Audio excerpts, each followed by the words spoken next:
Great. Well, the man of the hour has arrived. The other man, Randy, is here. I'm going to call this meeting to order, and we'll just welcome the next people that roll on in here. So, welcome. Thank you for taking the time to join our Zoom call. I am Reese. I've met you all, I think. I'm the administrator here at Guardian Angel Homes Richland, and I am so very excited to introduce these people to you and this program and to talk about it and to have Randy and Eric share their visions. And I think you're all going to be very, very excited about what you're going to hear tonight. First person I'd like to introduce is Liz Hall, Elizabeth Hall there. She is my mentor. She was in this role here as the administrator for I think 18 years, and then she's been with the company for that long. So she is a real force to be reckoned with, a wealth of knowledge. She is the program director of the Enhanced Protocol. So she has taken this program and she's living and breathing it. And hopefully she'll be able to share some of the things that she has experienced with it, and her excitement is very palpable. So welcome, Liz, to the meeting. I normally introduce Tyson France at this time, the owner of Guardian Angel Homes. He is the forward thinker that brought this program to us, and the only word I can think of is righteous, because he's doing the right thing and he's selfless, and it's his forward thinking that really brings this program to you. So you'll meet him at some point. His name is Tyson. So next, I want to introduce you to Randy Baudry. He is there on the screen. So Eric and Randy are amazing, and I'm going to have to break it down to a tiny little synopsis here for you. So Randy is the principal and chief medical officer at A Mind for All Seasons, the company that we partnered with to bring you the Enhanced Protocol. He's a nurse practitioner. He is also a wealth of knowledge, and he has experience from hospital settings to psychiatric to private practice, and he works in Idaho right now. His work and his extensive knowledge make up the bulk of the Enhanced Protocol that we're running here. He's going to be writing the roadmaps and really being very involved in each one of your loved ones' health journey.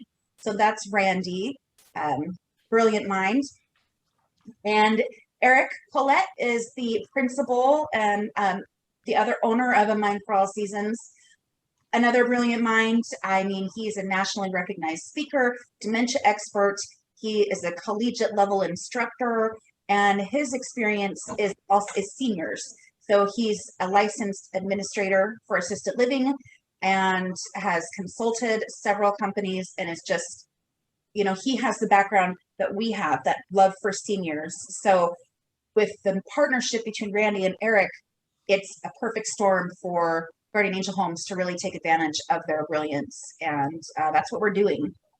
So those are the key players you're going to be hearing from today and talking to. So enough of my blabbering. I will hand it over to Liz or Randy, whoever's going to get started. Eric, I'll pass it off to you, and or Liz. It's if you have some things to say, Liz, that's awesome. No, welcome. Thank you for coming. And here's Eric. All right. I think Randy's got some slides. He's going to be talking in the second half of this. And we're a small enough group that you're going to notice this. I'm actually presenting tonight in 30 minutes to the trauma intervention team, about 100 people in Portland. And we got our times kind of screwed up. So I'm doing the first half. I'm going to slip off stage and respectfully bow out, and Randy will finish the second half, which is the parts of the presentation we were going to do anyway. So that works out. Anyway, I'm really excited to give you an overview of the Enhanced Protocol and what it is that is happening at Guardian Angel Homes. And I will just sum it up by saying that this is the future of healthcare. What you are going to see and what your loved ones have an opportunity to experience really is the direction that medicine is going.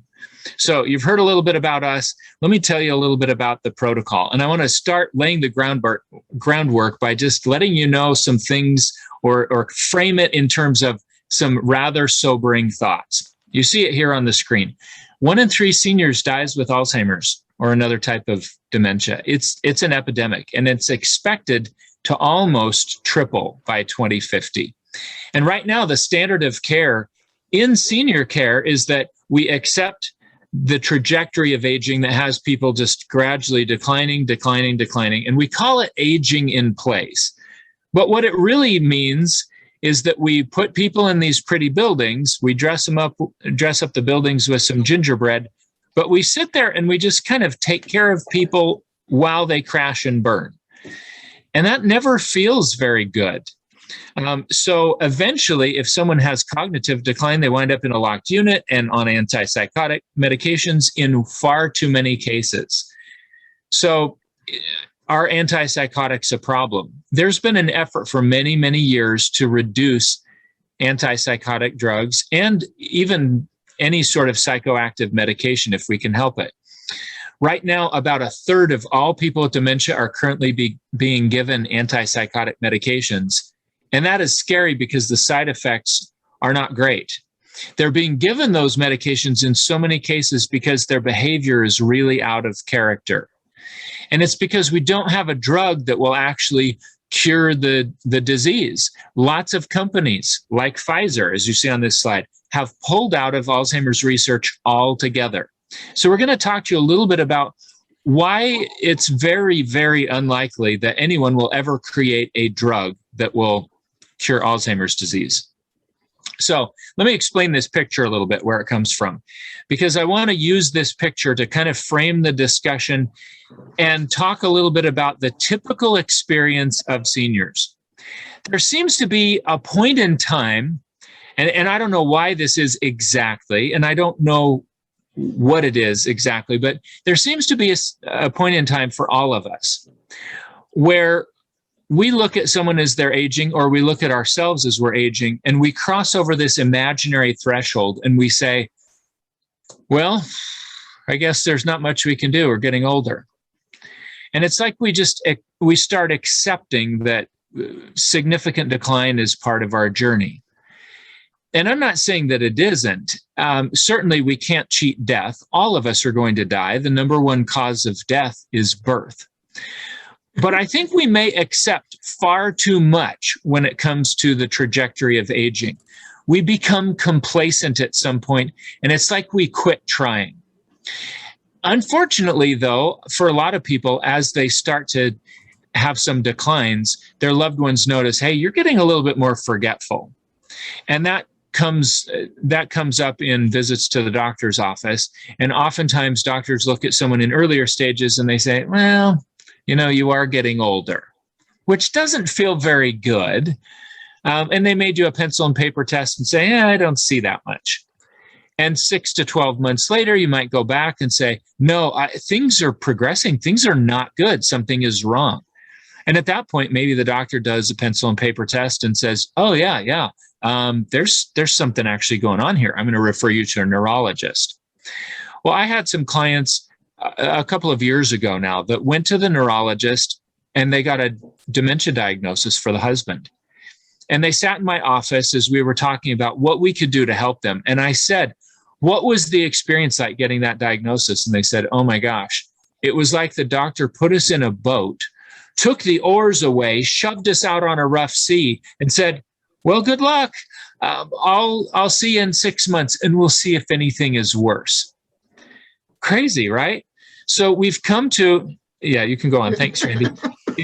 We've come to accept this trajectory of aging where it's different from person to person. Some people just kind of have this glide slope down into their 90s or maybe even a little bit beyond, but things get slower and slower and slower and we're not doing as well. And other people crash and burn a lot sooner.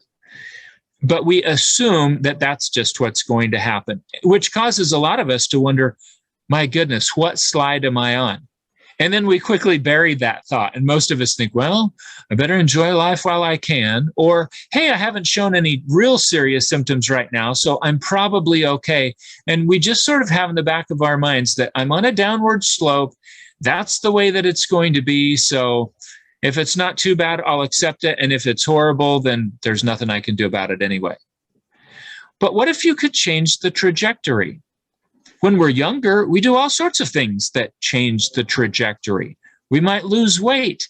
We might get treated for a thyroid disorder. I just met with someone who's in her early 20s just 2 hours ago, and her thyroid is not functioning the way that it should at all. And she's losing hair and she's dragging around. She doesn't feel well. And her doctors have not been checking that. And we checked it, and it's going to change her life. So you can change the trajectory when we're younger, and we expect it to happen. And for some reason, when we get older, people, it's like they quit trying and they say, well, it is what it is. Guardian Angel Homes, partnering with A Mind for All Seasons and using the enhanced protocol, is making a concerted effort to identify what this gap is that you see on this slide, and to figure out how do we widen that gap as much as possible. In other words, how do we level out the trajectory?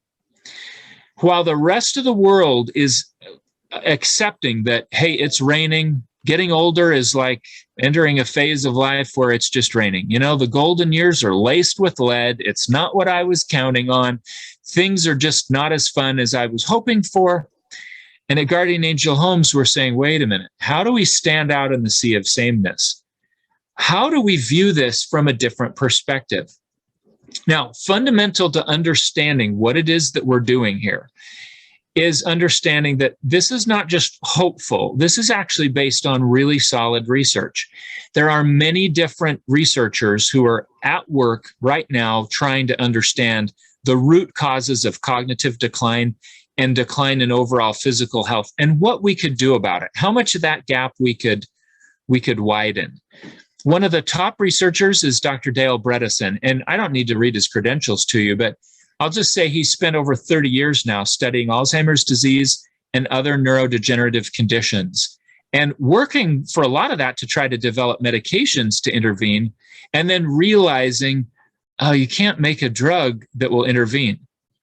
The reason is that people that have cognitive problems and neurological dysfunction, and I would argue even just overall declines in their health and well-being, have a lot of different holes in the roof, so to speak.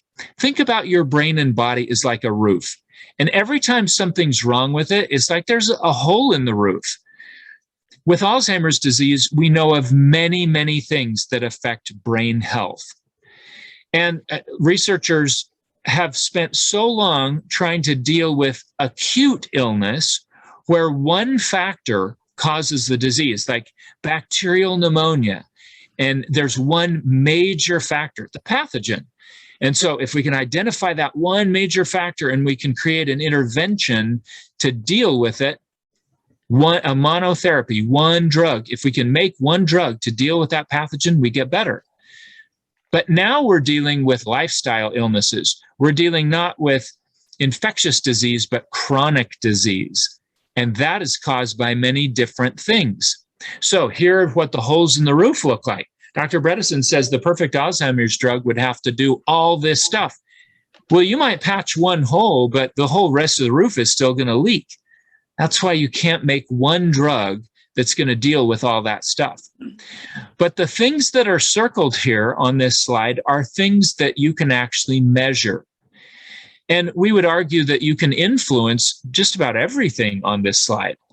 And so Dr. Bredesen took a radically different approach, and he said, we know all these things contribute. Why don't we take a pilot trial? Why don't we get about 10 people together and let's do a huge panel of lab work. Let's measure the holes in the roof and figure out what is contributing to the cognitive problems for each individual. So they did that. And the results were published with this provocative title, Reversal of Cognitive Decline, a Novel Therapeutic Program. When's the last time you heard reversal and cognitive decline in the same breath? Dr. Bredesen and his colleagues found that these individuals in that initial study improved remarkably. 9 of the 10 initial pilot trial patients improved to the point that one of them had an MRI that showed the memory center of his brain started out in the 17th percentile. And after 10 months of treatment, it wound up in the 75th percentile. And a review at a different radiology lab confirmed that progression, that progress. It was unprecedented. So then they repeated it with another pilot trial of 10 more patients. And then they published a paper on 100 patients. And then they went on, if we go to the next slide, and just very recently, May of this year, they completed a 9-month trial. In spite of COVID, they pulled it off, where they were doing this intervention at multiple locations, multiple different researchers involved, and 84% of the patients showed remarkable improvement. We're talking some of these people had cognitive scores that were like 18 or 19 on a Montreal cognitive assessment. That's 18 or 19 out of 30. And some of them improved to 30 out of 30. Many of them improved into the mid-20s, and they were getting normal adult scores. This was an institutional review board approved study with tight controls, and it was the first time in a major clinical trial that it was shown that you can improve 84% of the people. Now, what does that improvement look like? Well, for normal Alzheimer's disease progression, it is expected that someone's Montreal cognitive assessment score will slip by 2 or 3 points every year. And then as you get further along in the disease, often that picks up speed and it's like a train wreck. Now, in their studies, they found that people that did no treatment declined by about 3 points over a 9-month period. People that were on a drug called donanemab, which I don't believe has been approved, it's still experimental, improved slower. They only lost 2 points in 9 months, so you could call that an improvement. But people where they did a multimodal approach, they measured nutrients and hormones and inflammatory markers, markers of toxicity. They worked on exercise and diet and brain training and stress management. People that did all of those interventions improved an average of 5 points over 9 months. That's remarkable. That's unprecedented. That has led Dr. Bredesen to say, Alzheimer's disease should be a rare disease, just like leprosy or polio. When's the last time you met somebody with leprosy or polio? That's a very bold statement from someone that has over 200 peer-reviewed articles in the neurodegenerative literature. And yet he says it unapologetically because he's seen it over and over and over. And he's trained now over 2,000 practitioners in the world. One of those practitioners who trained with Bredesen very early on, when Dr. Bredesen very first started doing this, was Randy Vaudry, who you're going to hear from tonight. Now, Randy read Dr. Bredesen's 2014 study when a pharmacist brought it to him somewhere around 2016-ish. And he dug into all the footnotes and he started researching and realized, oh my gosh, this makes so much sense. We've been looking at individual variables, testing them against placebo, but we haven't taken the time to measure all the holes in the roof and try to patch them all at the same time. And it's the additive effect of all those things. It's like trying to tip a scale, you know, like the scales of justice. And if you have 20 things tipping you in the wrong direction and you only put one counterweight on the other side, it's not going to tip. But what happens when you put 20 counterweights on the other side? That's when things start to level out. And so Randy combed through Dr. Bredesen's footnotes. He looked at the research of others, and he wrote his own protocol. And he started using these techniques with patients right here in Idaho. And he started seeing impressive results. Well, Randy and I joined forces. That's a long story for another day. But the short story is that we've now written over 500 treatment summaries in just the last 2 or 2.5 years. We have seen this in a lot more people than even show up in the published research. And we can tell you stories all day long about people who have made amazing improvements. We have seen the people who have gone from 15 out of 30 on their Montreal cognitive assessment up to 30 out of 30. I wish I could tell you that it works that way 100% of the time. It does not. Some people are more stable, but that's about the best we seem to get from them. For someone like me who spent 16 years running assisted living and memory care communities and watching people crash and burn. Even providing stability for someone with cognitive problems or major physical decline feels like a huge victory. But when you see people improve more and they go from not being able to speak to being able to talk again, you get thirsty for more. And so Randy and I developed the tools and systems and processes to be able to roll this out in an assisted living setting. And Tyson Franz and Liz and Reese and the team at Guardian Angel Homes has taken this on and said, we are not going to sit back any longer and just watch people decline. We have no idea what we're going to get out of this, but we're not going to just observe. We are going to actively try to help people improve as much as possible. So this is a shot from their website. You can see that the enhanced protocol is now featured prominently in what they're doing. And as we continue through this, you'll see they've got a video, which I recommend watching. The only thing I don't like about this video is they show the server bringing orange juice to the table, and we've got to be really careful about sugar. So I always laugh when I see that. Now you'll see it and you'll chuckle like I do. But it's an awesome video. And they have put a brain therapy studio in their buildings. Now, what on earth is a brain therapy studio? A few years ago, when Randy and I started working with people, we noticed that some people were improving remarkably and others were just more stable. And we wanted to see what else we could add to the counterbalancing side of the equation to help people improve faster. When someone is declining, I liken it to going from floor 50 of a skyscraper, riding the elevator down, and they're declining, but they're still functioning normally. And then when you get to ground level, it's like, oh my gosh, we're starting to go into the basement. And the longer you go into the basement, the longer it takes when you try to start riding that elevator back up and you start improving before you get to ground level and you even see improvement. There's a lot that can be happening internally. But Randy and I said, well, what else could we do that would help move that elevator up faster? And we found all kinds of medical devices that deal with many of the factors that contribute to outward manifestations of challenging behavior or other things that we see. Things like pain, poor circulation, mood challenges, low oxygen levels, chronic inflammation, people who are exhausted all the time. And there are a ton of medical devices out there that improve those things. Trouble is they're generally used with younger people, especially athletes. Randy and I collected a bunch of those medical devices, created what's kind of like a gym for the brain. It's a therapy studio. And we started seeing people improving faster. And people that were more stable, but not showing remarkable improvement, started improving more. So, briefly, what are some of these devices? Well, the first one that we started looking into uses pulses of electromagnetic energy to stimulate blood flow in the capillaries. Most of our circulation is not through veins and arteries, it's into the capillaries. About 75% of our blood flow goes to those little teeny tiny vessels that you only notice when you do things like cut your thumb and it bleeds. You don't see veins in your thumb.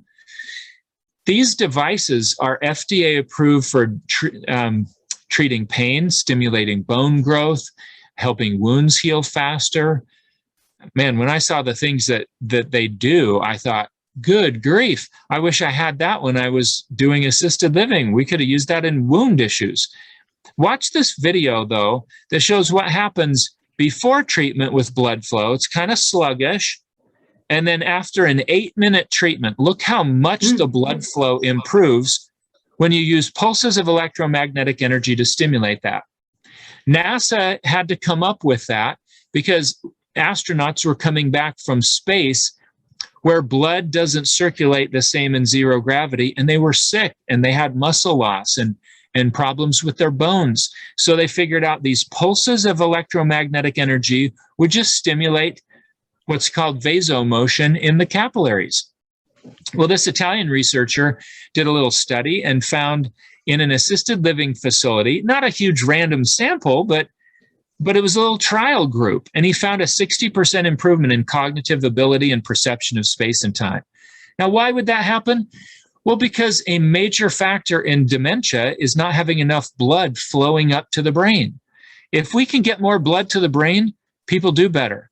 And I'm here to tell you, if you can get more blood to the extremities, they feel better. You don't have as much problem with neuropathy. You have more energy. We're going to show you a video later on of a lady that hadn't walked in 10 years. She was being transferred with a Hoyer lift, and she's been doing PEMF therapy, and it's probably one of the reasons why she's now up and walking. Now, what else could we add in a therapy studio? The body is very reactive to light. If a baby is jaundiced, we put them under a blue light, and that influences how bilirubin is processed in the liver. This is a light box that Randy's mother uses for psoriatic arthritis, and it's helpful in other conditions as well. This is Dr. Michael Hamblin, who now is retired, but he started the Wellman Center for Photomedicine. In other words, the study of how light affects the body and how it can be used therapeutically. He started that at a little school you may have heard of called Harvard Medical School. And now there are many, many different physician researchers doing work at the Wellman Center studying how different wavelengths of light affect the body. Photomedicine, as it's called, is used a lot in sciences like dentistry. But it's really catching on and becoming much more mainstream in other areas. The U.S. athletes, like the track team and the swim team, use full body red light interventions like this because it allows inflammation to calm down and it stimulates energy production, and it helps people recover a lot faster than ice baths. Well, that's helpful for seniors. That's very helpful. In fact, seniors need to use it more than the younger people do. They've got all sorts of things that they're compromised in. So we use some red light therapy. This device is one that a memory coach at a building that we partner with down in East Mesa, Arizona, called Magical when he started using it in assisted living. It's based on the principle that, well, actually, let me just back up and I'll tell you a little bit of where it comes from. Back in the 1930s and 40s, when the Army started using radar operators were falling asleep or they were zoning out. Their supervisors would walk by and they'd see this soldier staring at a screen and they'd say, "Don't you see that on the screen?" And there was like an enemy plane going by. They were zoned out because the frequency that screen would flash was about a delta wave frequency. That's the frequency that our brain waves slow down to when we're asleep. And the Army started realizing, oh, if you subject the brain to regularly pulsing lights long enough, the brain will start to pace that. And if it's a delta wave frequency, you're going to put somebody asleep. People with dementia walk around in delta and theta waves in the middle of the day. It's like they're sleepwalking almost. And often they get agitated and they can't calm their brains down into alpha waves, which is where the brain goes if you're doing Zen meditation. So this device uses pulses of sound and pulses of light to gently stimulate the brain to shift gears and to keep pace with whatever input we set it at. So we use that with people that have dementia.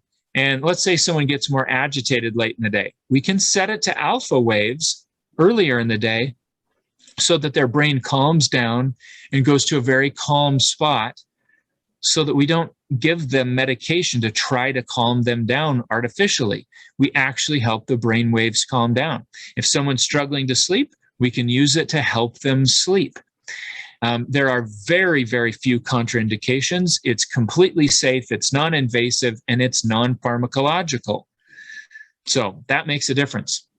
Everybody knows that exercise is really important for brain health and for overall health. And when you combine exercise with oxygen and you use a system like LiveO2 that you see pictured here, that allows us to get about 30% more oxygen up to the brain, magical things happen.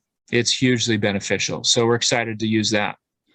We use sauna therapy because countries that sauna have about a 66% lower rate of Alzheimer's disease, And we think that's partly because of the detoxification effect. It allows the body to eliminate toxins through our largest organ of detox, the skin, and it also elevates heart rate a little bit. So think about that. You get a 90-year-old that's been sedentary for 40 years, can't exercise easily, and they sit in a sauna and it elevates their heart rate a little bit. Now we're getting blood moving. And that's helpful with inflammation. That's a big, big thing. So a whole bunch of potential benefits of sauna therapy. So overall, what we're trying to do in these approaches is to identify the root causes that cause decline and develop a very personalized, multimodal approach to deal with it. Now, Randy Vaudry is going to jump on. He's the real architect of the enhanced protocol. He's the medical mind behind all of this. And he's going to talk you through what we've seen now in some of the other Guardian Angel Homes residents, not by name, but by their lab values, so that you can understand what it means to identify holes in the roof and how we patch those holes. So I leave you in really good hands. Thank you for spending a little bit of your evening with us. And I'm excited for you to hear more from Randy. So over to you, my friend. Hey, thank you so much. All of those devices that Eric showed you already are at the Richland property there for Guardian Angel Homes. So the things that we're talking about are not theoretical things that we could do or things that we want to do. Those have been implemented, and we've been using them for a couple of months. And so we're going to share some of our own clients' experience right there at Guardian Angel Homes, and then talk to you about how we can continue to grow that. Okay? So are there any questions up to this point that sometimes we talk, and Eric did such a good job. It was wonderful to hear him speak, but is there any questions up to this point that I could answer? All right, well, I'll keep plugging away. If you have them, we'll take them at the end. I want to talk for just a minute about the actual science that underpins Alzheimer's disease. The risk that I run is this can feel very technical, and sometimes people say, "God, everything you said just went over my head. This is kind of complex." And so I run that risk, but I'm going to try to keep it very simple and talk about categories of Alzheimer's disease. And then I'm going to show you some data from some of our residents at the Richland property so that you can see how this applies to people that we're taking care of. Dr. Bredesen, he stands alone in the context that many people say, well, my mom has Alzheimer's. And if you were talking to Dr. Bredesen, he would ask you, what type of Alzheimer's does she have? And you would scratch your head and say, what do you mean, what type? She has Alzheimer's. I don't know. There's just one kind of Alzheimer's. And he would say, no, there's inflammatory Alzheimer's, or Alzheimer's caused by sweet foods like insulin or diabetes, and insulin resistance cause another type of Alzheimer's. There's a type of Alzheimer's that comes when we have such low levels of hormones and nutrients that are essential to keep the brain functioning, right? If you don't have those, you start getting brain fog. There's a form of Alzheimer's that is viral, and this form basically affects the young much earlier than Alzheimer's would, and it's caused by toxins. Biological toxins. We know that individuals who get cold sores on their lip have a 3 times greater increase of Alzheimer's disease than people who don't have that little nasty herpes virus that gives them cold sores. Eric talked about vascular dementia and blood flow to the brain. When it's compromised, we don't think very clearly. And then if you have followed some of the research about the National Football League or the college football teams or rugby players over in Europe, many of them that get chronic head injuries or concussions get a form of Alzheimer's disease that's caused by those massive head injuries. So you might think, well, where does our clientele stack up? We actually did a huge summary of labs on multiple people that live in our communities right there at Guardian Angel Homes. And we wanted to say, how do these residents compare to Dr. Bredesen's research? This is a very busy slide, and I apologize, but I want to point out a couple of things that we did. You'll see that we checked their genetics. Sometimes people say, oh, Randy, please don't tell me if I have the gene for Alzheimer's disease. I just don't think I could live with knowing that. Well, we looked at 25 residents at Guardian Angel Homes, and of the 25 that have some form of dementia, only 8 of them have the gene for Alzheimer's disease. It's actually 26. That means less than 1/3 of the residents actually have the gene. We know that that Alzheimer's is coming from somewhere other than genetics. And the second part of that is none of the residents that we tested had 2 of the gene for Alzheimer's. And the research suggests if you have 2 genes for Alzheimer's disease, you have a much greater risk, but none of them had 2 genes. We also looked at a genetic test called MTHFR. That genetic test correlates with people who have toxic problems or people who have difficulty recycling this inflammatory marker called homocysteine, or people who have terrible depression. Now just think, when we feel depressed, no one draws our blood and says, oh, you're a little low in serotonin. I can tell in your blood work. There is no gene that secretes serotonin that we can test in blood work, but we know it does correlate with methylation defects. So I thought that was a pretty interesting factor. We talk about inflammatory dementias.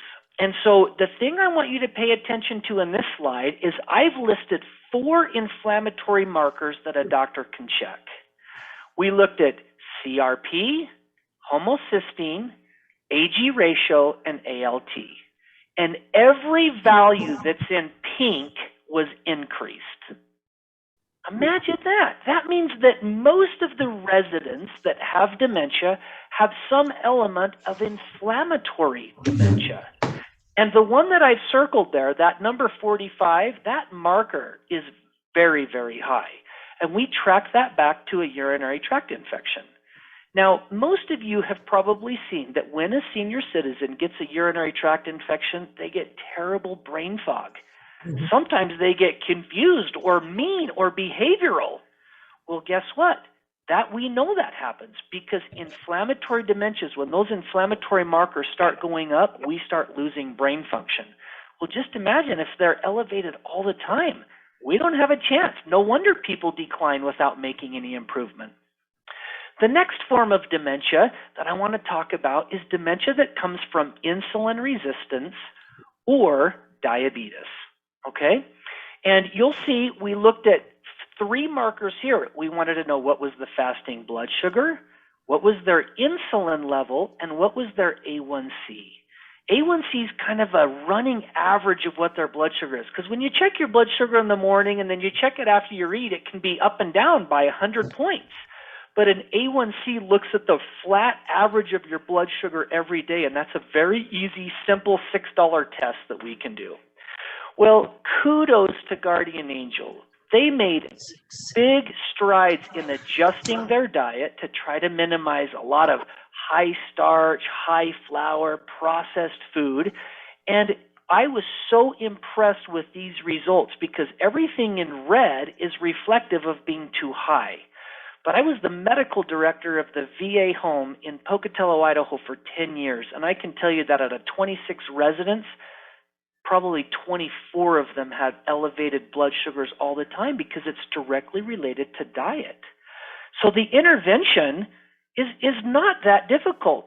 It's not just take more insulin. That might actually perpetuate the dementia. What actually does work is a lower carbohydrate diet where we add much more healthy fats. We might do some intermittent fasting where if someone wants to skip breakfast, we let them because that actually lowers their blood sugar. And if they're at risk for this type of dementia, gosh, that's so important. Exercise and some supplements can make a huge difference at lowering blood sugar. Let me give you another one. And this is probably the most common form of dementia in seniors over the age of 70. Dr. Bredesen calls it an atrophy dementia or an insufficiency of dementia. And this insufficiency is an insufficient amount of hormones. and vitamins and nutrients that dramatically improve brain function when they are optimized. Okay? So most of you on this call know that an expecting mother, she's pregnant, they ask her to take a prenatal vitamin for a couple of reasons. And it's that we want to optimize folic acid levels and iron levels. Folic acid, if those levels drop too low, the baby's born with brain damage. It's called a neural tube defect. Well, that doesn't change when people age. They still need those optimum levels. And you can see where I've circled here under folic acid. Those levels are exquisitely low. And their B12 levels, very, very low. You cannot support neuron function and synapse function in the brain on such low levels of B vitamins. Okay? During the COVID pandemic, most of you heard, God, I've got to get my vitamin D level up. Well, we get D up by sunlight. Well, many of our residents, if they're inside all the time, they may not get a lot of sunlight, but we should all have them on vitamin D supplements. And to have a level of 11 or 12 or 10, it's actually tragic, right? We can't do that. We owe our seniors more than that. And I've put on the right side of my screen, we're less interested in the normal value of a vitamin or a mineral or a hormone, and we're more interested in an optimal level of that. So did you know that there is research that shows individuals can have chronic psychosis with perpetually low levels of B12? And many of you on this call may go to a doctor every month and get a B12 shot because it's that stinking important. We need that. How about female hormones? Boy, I'll tell you what, if I want to get into a spirited discussion with somebody about improving cognitive function in seniors, all I got to do is talk about optimizing their female hormones. Because many people are like, what are you talking about? That's heresy, Randy. We don't put older women on hormones. And I say, oh, yes, I do. I do it all the time. And when I do, they do better. So let's start with TSH. You'll see over here on my screen, the very first hormone. Let me put my mouse over here. If you can see where my mouse is, TSH is a hormone that's released in our brain called thyroid stimulating hormone. It is not a thyroid hormone. It's the brain sending a stimulus to the thyroid to make hormone. If that level is if that level's going up, the brain is screaming at the thyroid, hey, wake up down there. I need you to make me some hormone. And you'll see that some of our patients' levels were too high to optimize their cognitive functioning. Some of these residents were actually on thyroid hormone, just not enough, okay? The next thing that I want you to pay attention to, where my mouse is FSH. If you're not familiar with that term, it's called follicle stimulating hormone. And just like thyroid stimulating hormone, the brain is sending a message to the ovaries to wake up and make hormones. But as you know, if we're in menopause, if a woman's in menopause, the ovary's not going to wake up. If a woman has had the ovaries removed, forget about it. There is no more hormone. Look at these levels, 73, 64, 111. The brain is screaming for estrogen. And if you look at this resident right here, 48 years old, and her follicle stimulating hormone was 2.2. That means she's still menstruating. The brain does not need more hormone. But look at how high those levels are. Now let's move over to the next one, estrogen. Look how low these levels are. Now I know that some of you are saying, oh my gosh, I'm not putting my mom on hormones. This guy has lost his mind. He's crazy. Maybe he has dementia. Well, you might consider supplementing with DHEA. Over here on the right-hand side of my screen, I've highlighted DHEA and pregnenolone. Both of those levels are at their optimal peak when they're 150 or more. And look at these levels in these patients with dementia, 13, 10, 25, 10. We can do better than that. So I'm prepared. I've been doing this now for many years, and I'm accustomed to people saying, female hormones are the devil. Do not put them on. I do not want my mom to get cancer or a blood clot. So I went back and actually looked at the research. and I looked at an expert panel from the North American Menopause Society. This is where OBGYNs get together and they talk about what is the standard of care. And they talk about something called the relative risk of a breast cancer or a blood clot if we use hormones.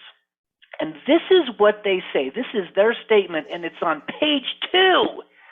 And it says, this way of expressing risk only tells half the story. If you double the probability of a rare event, it is still rare. And then they say, if you buy 2 lottery tickets instead of 1, you increase your chances of winning the lottery by 100%, but the actual chance you'll win the lottery is probably nil, right? So when I think of hormones, this is what I say to patients and their families.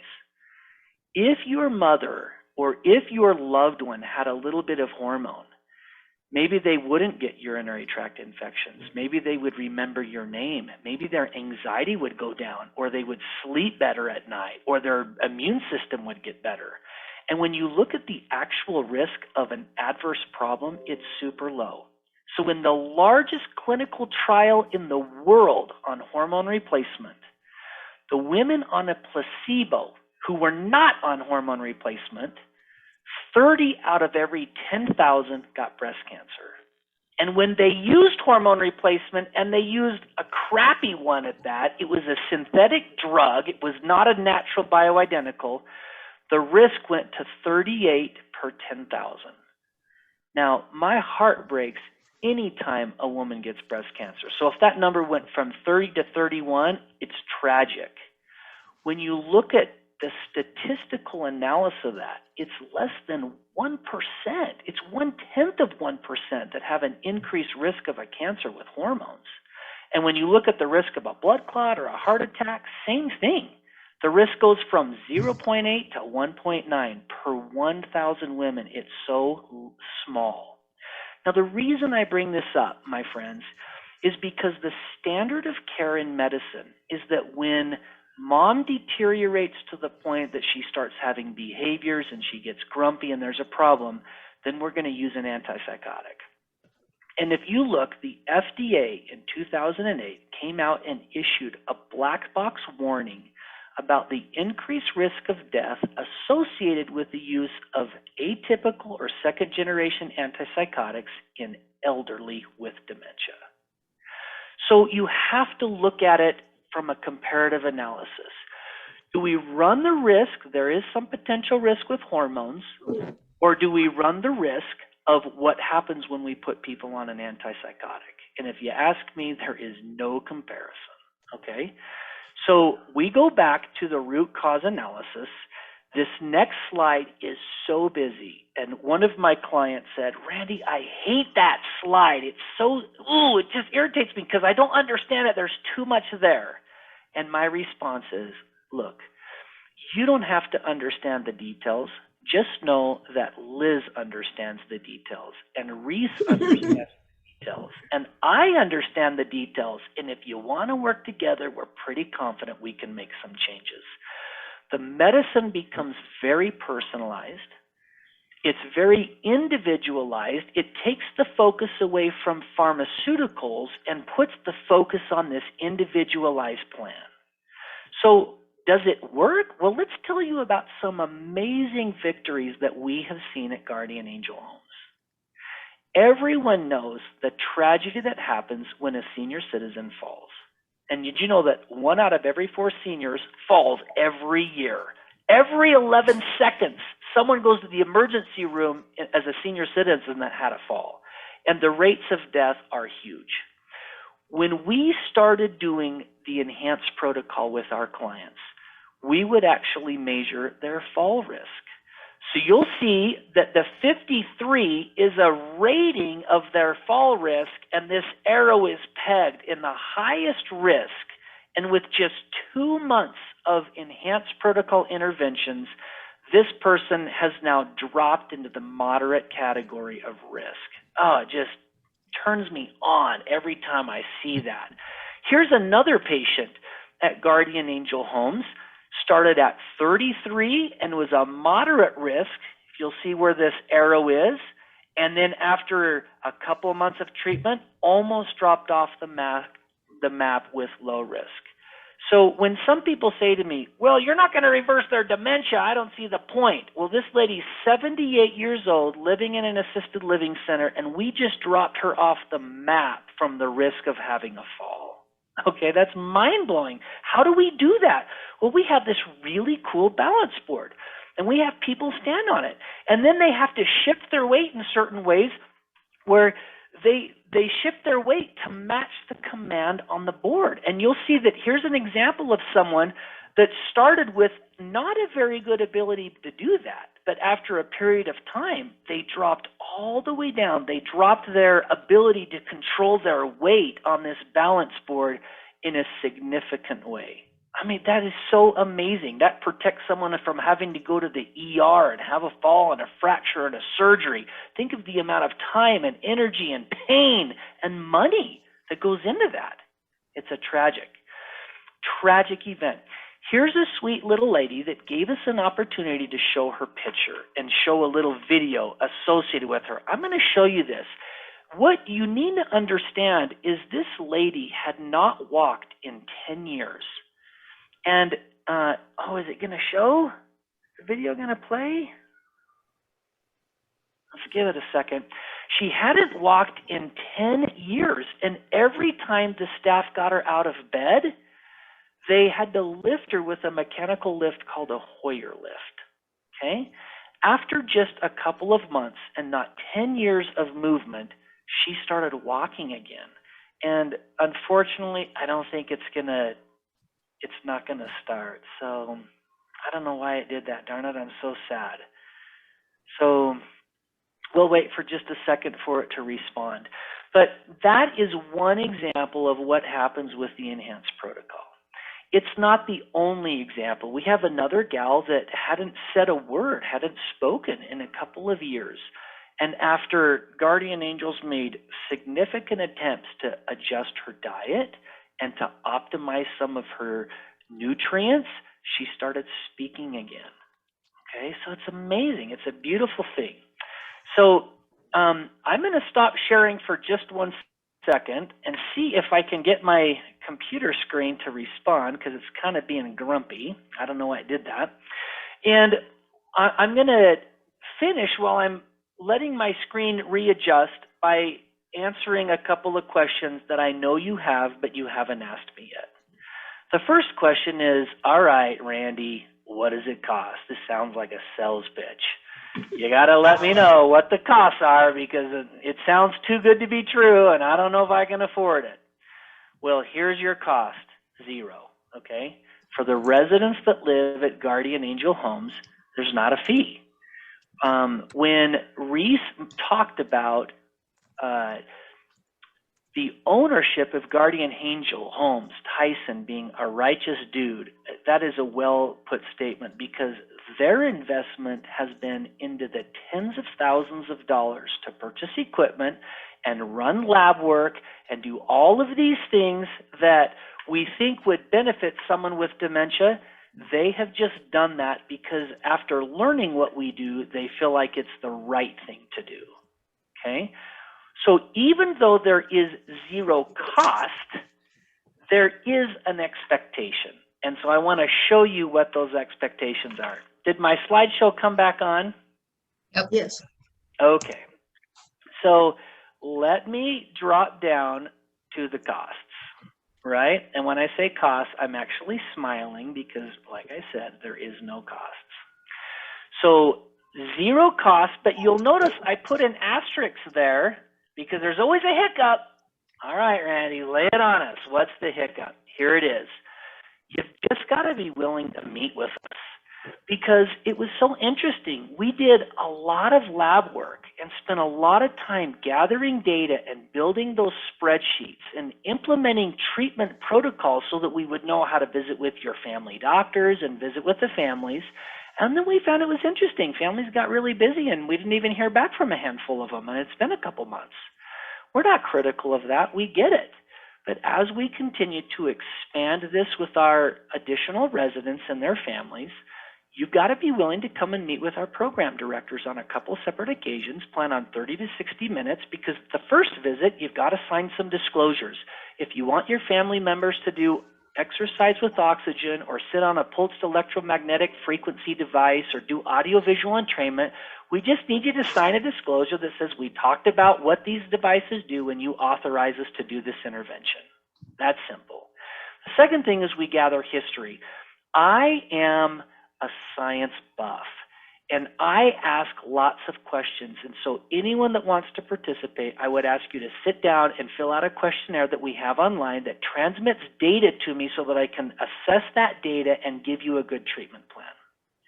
The second thing is you should ask yourself the question, are you willing to purchase a couple of supplements?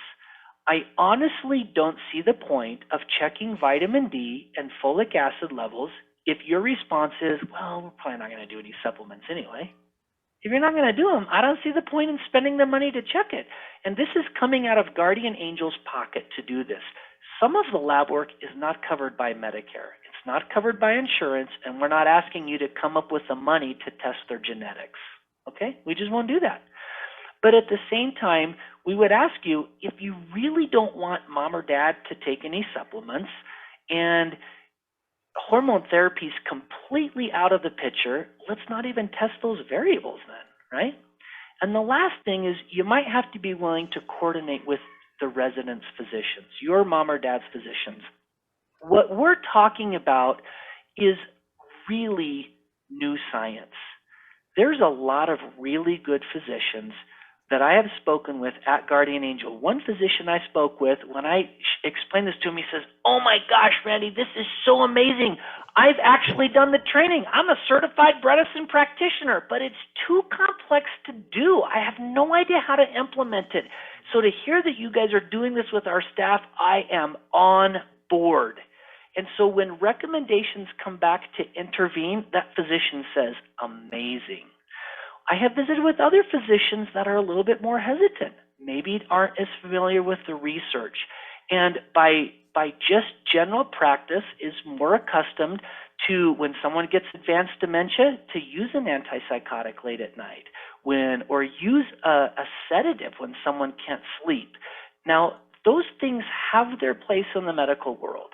I'm not naive to that, but our goal is to avoid the medicines that may cause terrible side effects and falls and so forth as much as possible. And sometimes that requires that a family member reaches out to the family and say, hey, we went through this process. I would like my mom or my dad to have these interventions. Would you help us? When it comes from the family, it means something so different than when it comes from Liz or from Reese or from Randy or Eric. Okay? The family really holds the cards to long-term success in this. I'm going to finish with a little video of this gentleman gave us permission to share this video. I hope it works because our slides did not work initially, and I'm going to re-share this screen because maybe it was something that I did, right? This fellow lives in Arizona. He was the executive for an insurance company, for small businesses like Boeing, Hewlett-Packard, right? He didn't write insurance policies under $1 million. Well, he was forced into retirement because of early Alzheimer's disease. And I want you to hear his experience. The reason I want you to hear his experience is I hope two things have happened.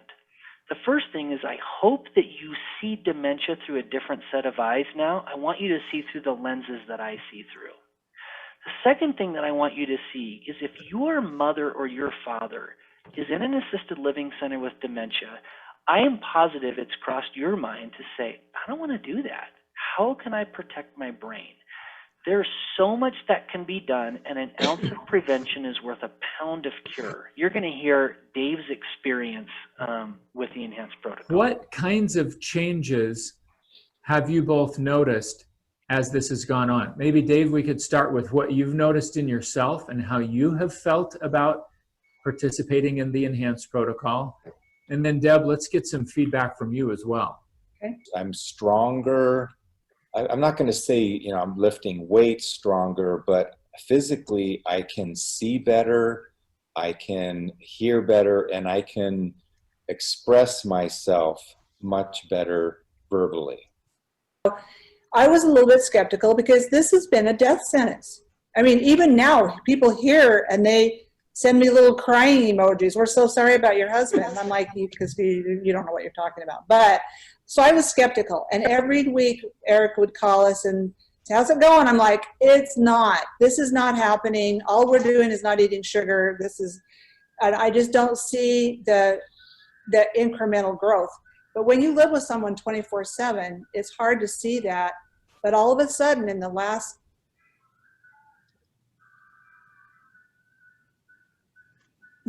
month or two, I've got my husband back. And his sense of humor, his sarcasm, which actually was a nice vacation, not having that for a while, but he's back. And we're not out of the woods. I don't want to pretend that everything's wonderful, but he is back, and we engage in conversation, and he plays with the grandkids, and it's been remarkable. And it was like just turned on like a couple of months ago. Both these neurologists before, I mean, Mayo Clinic, you can't get better than Mayo Clinic, but it was like a Band-Aid. Here, do you want the Cinderella Band-Aid or the Batman Band-Aid? Because that's all we have. And nothing to do with diet or stress level. Dave's stress level was off the charts. You guys just went through every nook and cranny of his health and life and sleep and stress level, and it's made a gigantic difference. Why? And it makes so much sense. It makes so much sense. Okay. So in closing, I want you to know that what we see in dementia is the iceberg that's poking out of the water. But what you don't see are all of the contributors that are easy to find if you go looking for them. And, you know, Eric mentioned at the very beginning that sometimes we've kind of just been trained to think, well, mom and dad get old, not a whole lot you can do. It is what it is. Well, I think there's a time and a place to do that. But the challenge is that many seniors start declining when we start adding a lot of medicines or a lot of antipsychotics or whatever, and that actually makes the outcomes far worse. I'm telling you, we've only scratched the surface. There's so much that we can do that strengthens people. Eric and I have been working together. Dave, an example, Dave initially would not let us record a video. He's like, I'm not giving a testimonial. I don't want to broadcast to the world that I have dementia. I'm 62 years old. Well, we've been working with him now just shy, a little over 3 years. I was going to say just shy of 4 years, but it's actually a little over 3 years. And I had a conversation with him last week. We visit once a week for an hour. And my telephone conversation with him last week was, Dave, tell me what the highlight of your summer is. And he said to me, well, it would have been if the Phoenix Suns had won the NBA Finals, but they got beat by the Milwaukee Bucks, and it drove me crazy. And then he went on and told me all the things that drove him nuts.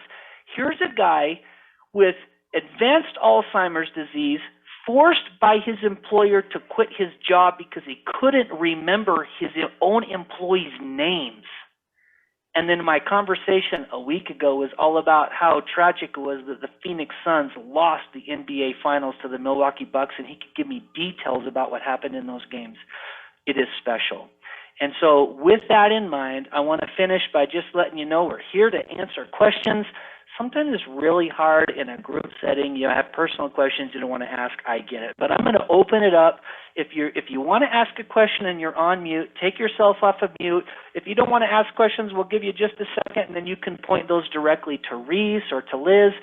And Liz, before I do that, is there anything that the two of you would add?